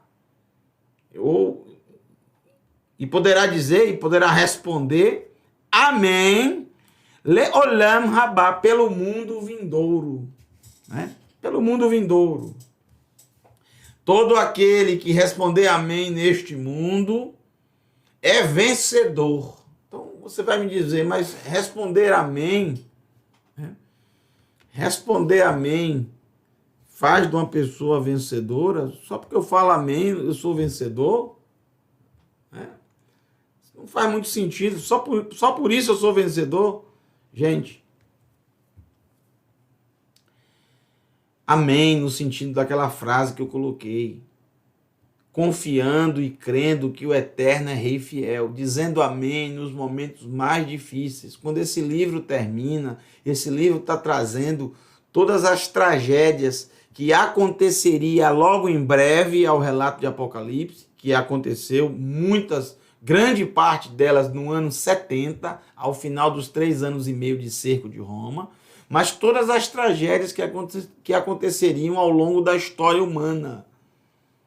Porém, a palavra que o livro termina, por isso que eu amo esse livro, porque é um livro que traz para nós exatamente a esperança que no final triunfará a verdade, a luz, a shalom, a plenitude, a havá, o amor, triunfará no final. A Torá, os ensinamentos do Eterno, os seus juízos, os seus regulamentos triunfarão no final. O Mashiach, o ungido do Eterno, triunfará no final. A cidade descerá do céu da parte do Eterno. Então nós só podemos responder uma coisa: amém. Não importa que situação, não importa o que aconteça comigo, com você ou com todo mundo, eu respondo o tempo inteiro, em todos os momentos da minha vida. Não importa o que aconteça, eu sempre respondo amém. Elohim melech ne'eman. Elohim é rei fiel. Eu confio nele. Eu confio no seu amor. Eu confio no seu poder. Eu confio na sua justiça. Eu confio em toda a sua palavra. Se cumprirá. É isso que Yohanan quer que você diga. Eu confio que tudo isso se cumprirá. Eu confio que no final, tudo que o Eterno disse se cumprirá de fato, acontecerá. Eu confio. E digo e respondo, amém. Não importa a situação, eu confio no Eterno. Ele é fiel, justo e verdadeiro. E agradeço do fundo do meu coração. E agradeço do fundo do meu coração. Agradeço e agradeço a Ele do fundo do meu coração por ter nos conduzido, por nos ter dado vida, saúde.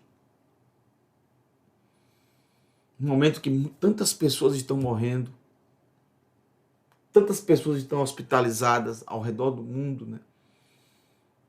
Por Ele ter nos dado vida, saúde, para estarmos aqui finalizando esse livro. Uma grande luta, uma grande batalha, um desafio que eu peguei. E Ele me deu a condição de chegar até o fim. Eu só posso dizer, gente, amém. Elohim, melech ne'eman. Elohim é rei fiel. Um beijo para você, para toda a sua família. Que o Eterno te abençoe e te guarde. Sei lá.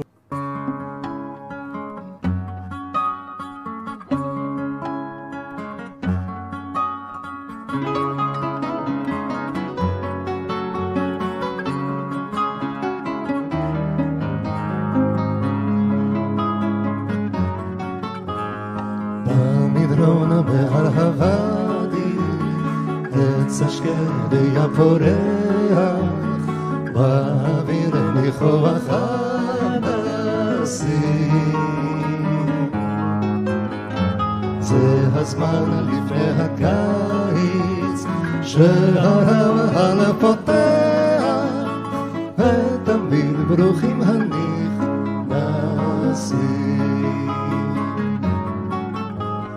בימים אשר כאלה מחכים עד בוא הליל, מחכים לצעדים קרבים.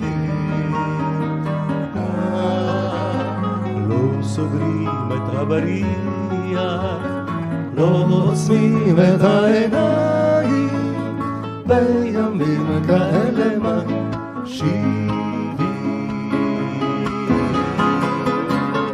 בשבע עת נמצא אצלנו בת של לחם,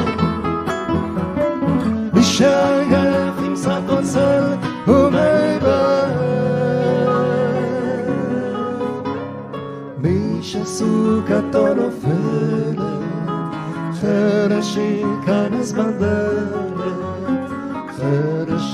ייכנס ועד עולם יוכל להישאר. מי שרעב ימצא אצלנו פת של לחם,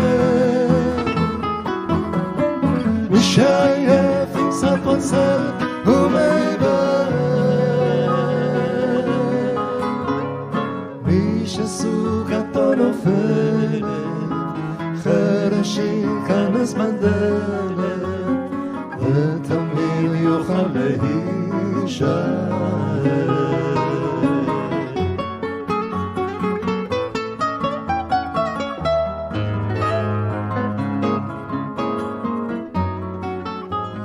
זה הבית שבנינו וההורן שנתנו, זה השביל וזוהי הבן.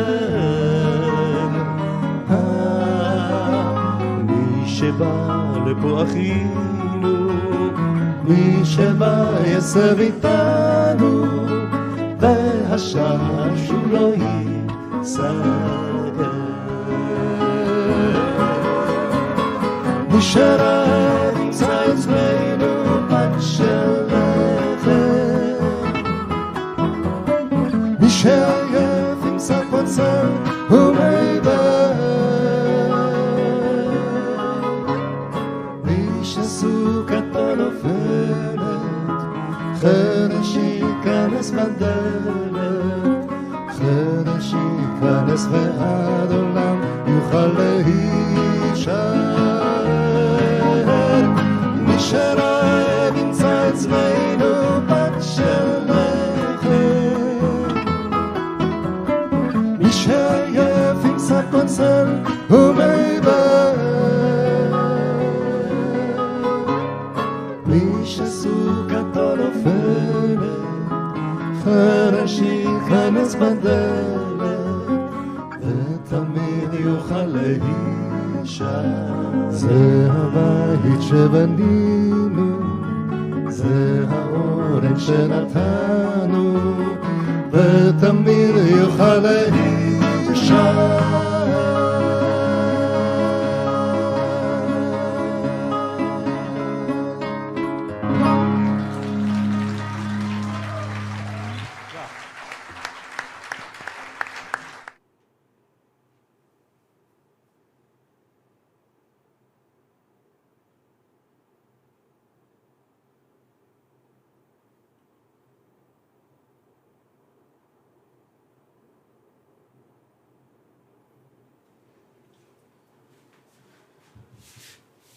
Acabou, gente. Terminou o livro de Apocalipse, tá? Essa foi a última. Não tem mais. Vai ficar tudo gravado no canal. Depois vocês podem assistir. Se vão ficar com saudade, eu sei. Aí vocês voltam, vai no canal. Procura lá a playlist Apocalipse, tá? Mas acabou a aula já. Terminou. É tarde. Vamos dormir. Vamos dormir. Acordar cedo amanhã, tá bom?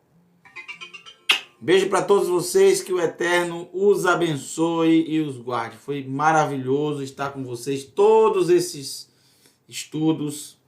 Eu nem sei quantos foram, com certeza mais de 40 estudos de Apocalipse, com certeza, nem já perdi as contas. Mas foi maravilhoso para mim, tá, gente? Muito obrigado. Obrigado por assistir, por compartilhar, por nos apoiar, por apoiar o canal Techuvá Total.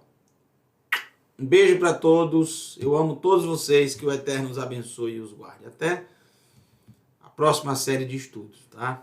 Vou descansar um pouco em relação aos estudos, um pouquinho. Depois a gente vai trazer para vocês alguma novidade sobre a próxima série de estudos da Techuvá Total. Grande abraço para todos vocês.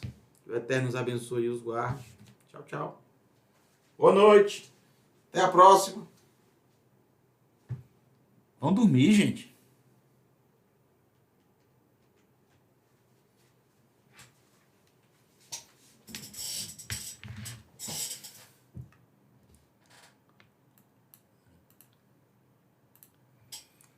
Ixi, açúcar, tô novela.